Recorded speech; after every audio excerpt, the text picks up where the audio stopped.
नमस्कार दोस्तों। जैसे हम बात कर रहे थे कि खेती में पैदावार बढ़ाने के लिए किसी ख़ास बीज की ज़रूरत नहीं होती, तो सिर्फ़ तकनीक जो है उसको समझने और बदलने से ही पैदावार जो देसी बीज है उससे भी अच्छी पैदावार जो है वो ली जा सकती है। तो श्री विधि इसको भारत में कहा गया है। SRI system of root intensification धान से ये शुरू हुआ था 1980s में।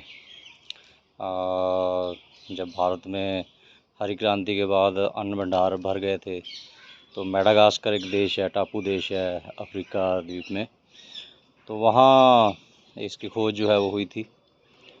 और उसके बाद पूरी दुनिया में इसको फैलाने के लिए अमेरिका की कॉर्नेल यूनिवर्सिटी ने प्रचार किया है। तो भारत में तमिलनाडु से शुरू होके ये पूरे देश में फैला है, सिवाय पंजाब और हरियाणा के। तो बाकी जितने भी 27 स्टेट्स हैं, 25-27 उसमें हो गया है, लेकिन पंजाब और हरियाणा की यूनिवर्सिटियाँ अभी भी बाबा आदम के ज़माने की जो टेक्नोलॉजी है, डॉक्टर नॉर्मन बोरलॉग की हरित क्रांति, वहीं पे टिकी हुई है। तो आस करते हैं कि वो भी जल्दी से ये चीज़ें सीखेंगी, तो उनको भी समझ में आएगा वैज्ञानिकों को पंजाब और हरियाणा के, कि ऐसी तकनीकें हैं जैसे देसी बीज जो हैं उनसे अधिक पैदावार ली जा सकती है। हमें हाइब्रिड की ज़रूरत नहीं है, हमें GM की ज़रूरत नहीं है, हाई यील्डिंग वैरायटी की ज़रूरत नहीं है। तो इसका जो प्रिंसिपल है वो बहुत ही सिंपल सा है कि एक तो आपको पौधों के बीच में दूरी अच्छी रखनी है। जैसे बैंगन के लिए 3 फीट बाय 3 फीट पे बैंगन लगाओगे तो उससे जो है सर्वोत्तम पैदावार मिली है। तो ये अलग अलग मिट्टी टाइप के लिए कि थोड़ी रेतली मिट्टी है उसमें दूरी कम रखी जा सकती है, जो भारी मिट्टी है उसमें 3 फीट या उससे भी बढ़ाई जा सकती है। तो ऐसे ही जैसे मैंने यहाँ पे मूलियों में भी ये किया है, आप देख सकते हो कि इसमें फासला रखा है। तो इस पे खोज अभी जारी है। कुछ फसलों की जो डिस्टेंस है वो पौधे से पौधा कितना दूर रखना है और लाइन टू लाइन कितना दूर रखना है, कैसे उसकी बिजाई करनी है। तो बिहार में, पंजाब में, इंडिया में अगर बात करें तो बिहार में सबसे ज़्यादा काम हुआ है। तो ये सारी चीज़ें किसानों को जो तजर्बा करना पड़ेगा कि कितनी दूरी जो है वहाँ पे सही रहती है। अगर दूरी अच्छी होगी तो उसमें जैसे यहाँ पे ये अंतर फसलें हैं, तो ये बैंगन के पौधे हैं 3 फीट पे, उसमें ये 2-3 मूली के लगा दिए, सेंटर में जो है यहाँ चुकंदर लगा दिया। तो ऐसे अंतर फसल लेके कमाई भी ज़्यादा की जा सकती है। तो डिस्टेंस जो ज़्यादा रखने से आपकी पैदावार भी बढ़ेगी। तो जो मेन क्रॉप है उसकी पैदावार बढ़ेगी और उसमें अंतर फसलें जो लगाएंगे, वो अंतर फसलें लगाने से आपकी जो मेन फसल पे जितना खर्चा हुआ है वो उसमें से रिकवर हो जाएगा। जिन किसानों ने, जो कुदरती खेती वाले किसान हैं, मैं तो लालची कुदरती खेती वाले किसान कहूँगा, तो वो, क्योंकि वो सुनते तो ज़रूर हैं लेकिन वो सुन के उसमें से जो सीखते हैं वो बहुत कम सीखते हैं।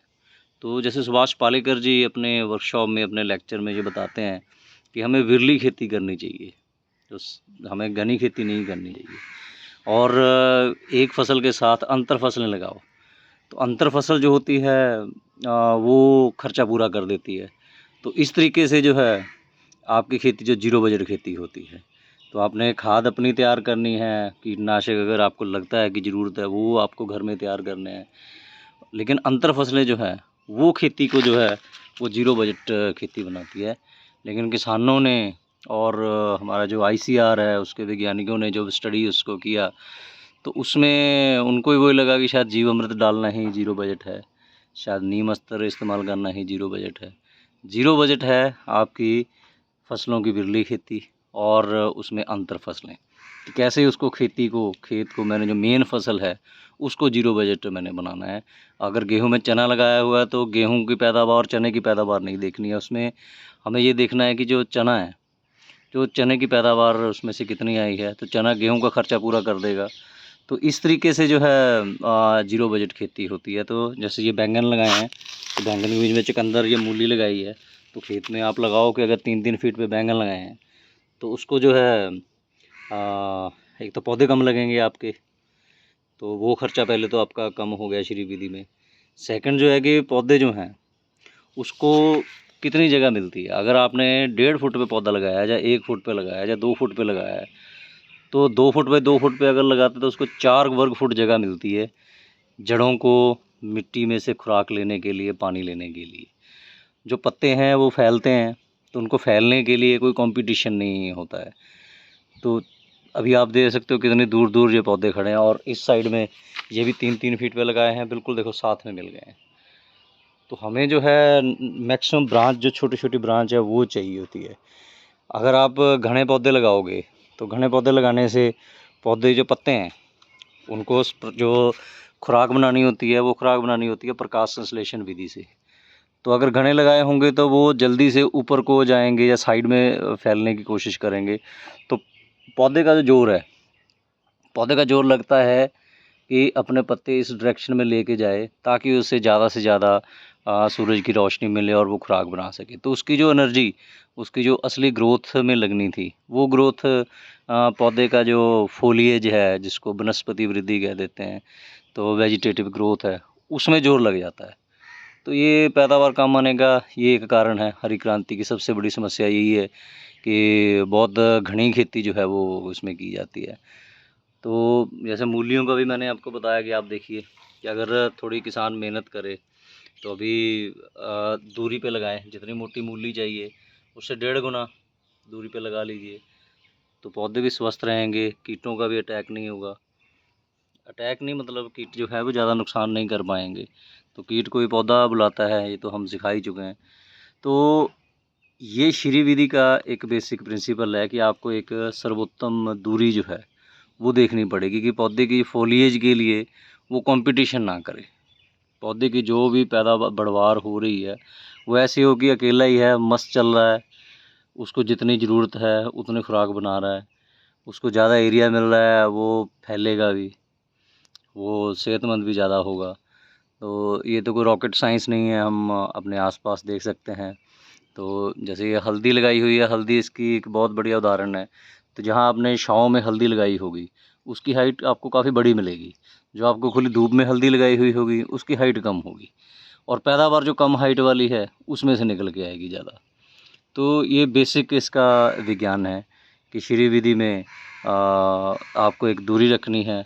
और दूसरा उसमें ये होता है कि हम किसानों ने अब एक और कुदरती खेती में हुआ बना लिया है कि पानी जो है वो फसल की दुश्मन है।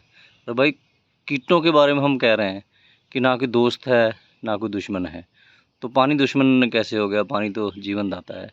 पानी का सदुपयोग एक और सही तरीके से उपयोग, सदुपयोग और सही तरीके से उपयोग और सही समय पे उपयोग, ये 2-3 बातें हैं जिनका ध्यान रखना है। तो श्री विधि में जो सेकंड है कि वो पानी लगाना है और गुड़ाई करनी है। पानी क्यों लगाना है कि पानी लगाएंगे तो मिट्टी में से बहुत से ऐसे खुराकी तत्व हैं जो पौधे को अवेलेबल हो जाते हैं। और दूसरा, जब पानी लगाने से मिट्टी पोली होती है तो जड़ जो है, जैसे पत्तों को ऊपर कंपटीशन होता है, तो जड़ को नीचे बढ़ने में सबसे बड़ी दिक्कत आती है कि मिट्टी जो है वो जकड़ जाती है, तो उसको जोर लगता है आगे बढ़ने के लिए। अगर गुड़ाई टाइम पे होती रहे तो 2 या 3 बार शुरू में गुड़ाई आप कर लो कि उसकी जड़ें अच्छे से फैल जाएं। जितने एरिया में आपने उसको दिया है तो उस एरिया में खुराक लेने के लिए उसकी जड़ें जब तक फैल जाएं तो आपको गुड़ाई करनी है। पानी लगाने और गुड़ाई करने से आपकी ज़मीन जो है वो पोली होती है, तो जड़ों का विकास जल्दी होता है। तो ये जैसे धान में तो हम सुनते भी है कि नीचे एक सख्त सतह बन गई है, वो पडलिंग वगैरह सारा कुछ कर करके, तो वो सारी चीज़ें तोड़ने के लिए आपको तो ये गुड़ाई करनी पड़ेगी। और धीरे धीरे धीरे जैसे जड़ें नीचे बढ़ेंगी तो आपको कोई बड़े बड़े ट्रैक्टर चलाने की ज़रूरत नहीं पड़ेगी। तो आपको यही ध्यान में रखना है कि आपने जो है सही समय पे पानी लगाना है, गुड़ाई करनी है और फिर फसल को समय देना है।